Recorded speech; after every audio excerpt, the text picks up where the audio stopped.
Hi and welcome. હું dietitian Pankti Shah mindful ઇટિંગના second પાર્ટમાં તમારું સ્વાગત કરું છું. આગળમાં હું તમને જણાવું કે આપણે હાથથી ભોજન કરવું જોઈએ, ના કે ચમચી કે કાંટાથી.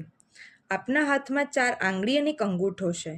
એ કુદરતના 5 તત્વો પૃથ્વી, પાણી, અગ્નિ, હવા, આકાશનું પ્રતીક છે.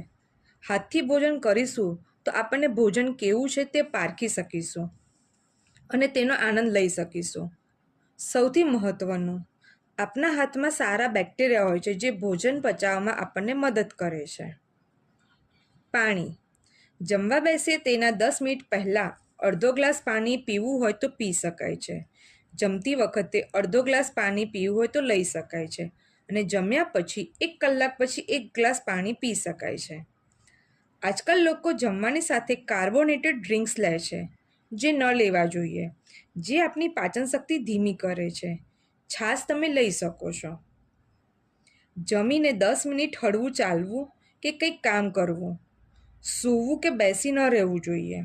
જમીને ચાલવાથી કે કામ કરવાથી આપણા પેટને થોડી મૂવમેન્ટ મળે છે, જે આપણી પાચન ક્રિયામાં મદદ કરે છે.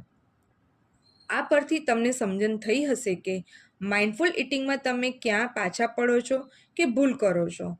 તો તેના પર કામ કરી આ પદ્ધતિને અપનાવીને ભોજન કરી તમારી લાઈફને તંદુરસ્ત રાખો. આવી નવી નવી માહિતી માટે મારી ચેનલને લાઈક, શેર અને સબસ્ક્રાઈબ કરો. Thank you.